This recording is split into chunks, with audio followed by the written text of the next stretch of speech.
কারা হচ্ছে ব্রাজিলের পরবর্তী প্রতিপক্ষ? কাদের বিপক্ষে শেষ 32 এবং 16 ম্যাচ খেলবে সিলেসাওরা? স্কটল্যান্ডের বিপক্ষে ম্যাচের পর এবার তৈরি হয়েছে নতুন হিসাব নিকাশ।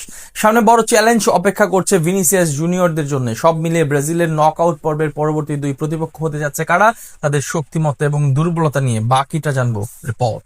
মরক্কোর বিপক্ষে ম্যাচ দেখে ব্রাজিলের শেষ দেখে ফেলেছিলেন অনেকে, তবে না, ব্রাজিল ফিরল ঠিক রাজকীয় ভাবে। কেন তারা সর্বকালের সেরা দল সেটা বুঝিয়ে দিল বাকি দুই ম্যাচে।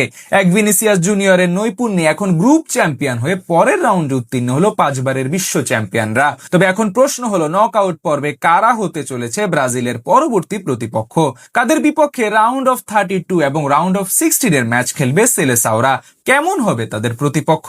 এবারের আসরের শুরু থেকেই নানান কারণে আলোচনার মাঝে ছিল ব্রাজিলের নাম। স্কোয়াড ঘোষণা থেকে টুর্নামেন্টে আগমন, সব জায়গায় তাদের নিয়ে ছিল বাড়তি মাতামাতি। টুর্নামেন্টে প্রথম ম্যাচের পর সেই আলোচনা অবশ্য আরো বৃদ্ধি পায়। মরক্কোর বিপক্ষে প্রথমে পিছিয়ে পড়ে পরবর্তীতে ভিনিসিয়াসের দুর্দান্ত এক গোলে কামব্যাক করে শেষ অব্দি ড্র নিয়ে মাঠ ছাড়ে তারা।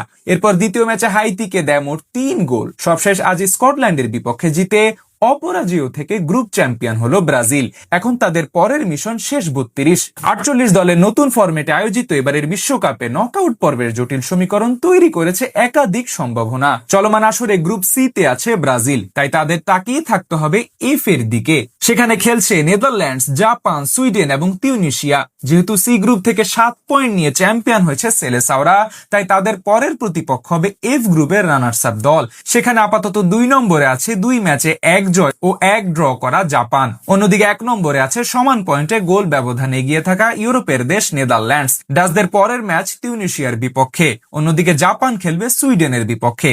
এই 2 ম্যাচই নির্ধারণ করবে সবকিছু। এই ম্যাচে যদি জাপান নেদারল্যান্ডসের তুলনায় কম গোল ব্যবধানে জিতে, তাহলে শেষ 32-এ সিলেসাওদের প্রতিপক্ষ হবে জাপান। তবে তারা যদি সুইডিশদের কাছে হেরে যায় এবং অন্যদিকে তিউনিসিয়ার বিপক্ষে নেদারল্যান্ডস প্রত্যাশিত জয় পায়, তাহলে সুইডেনের বিপক্ষে খেলবে রাউন্ড অফ 32 ম্যাচ।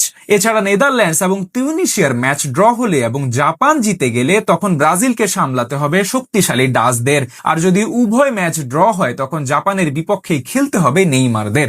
এরপর আসবে রাউন্ড অফ 16 এর লড়াই। সেখানে অবশ্য অপেক্ষাকৃত সহজ কাউকে পেতে পারে ব্রাজিল। শেষ 16 এর লড়াইয়ে তাদের সম্ভাব্য প্রতিপক্ষ বাছাই হবে গ্রুপ ই এবং গ্রুপ আই এর রানার্স আপদের লড়াইয়ে যারা জিতবে তাদের সাথে।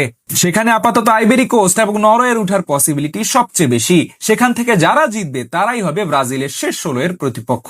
সব মিলিয়ে বলা চলে, সামনে বেশ ভালো লড়াই অপেক্ষা করছে সিলেসাওদের জন্য। বিশেষ করে জাপান বা নেদারল্যান্ডসকে প্রতিপক্ষ হিসেবে পেলে বড় চ্যালেঞ্জ অপেক্ষা করছে তাদের জন্য। তাছাড়া শেষ 16তেও নরওয়ে কঠিন চ্যালেঞ্জ জানাতে পারে সিলেসাওদের। উল্লেখ্য, নরওয়ের সাথে কখনোই জিততে পারেনি ব্রাজিল।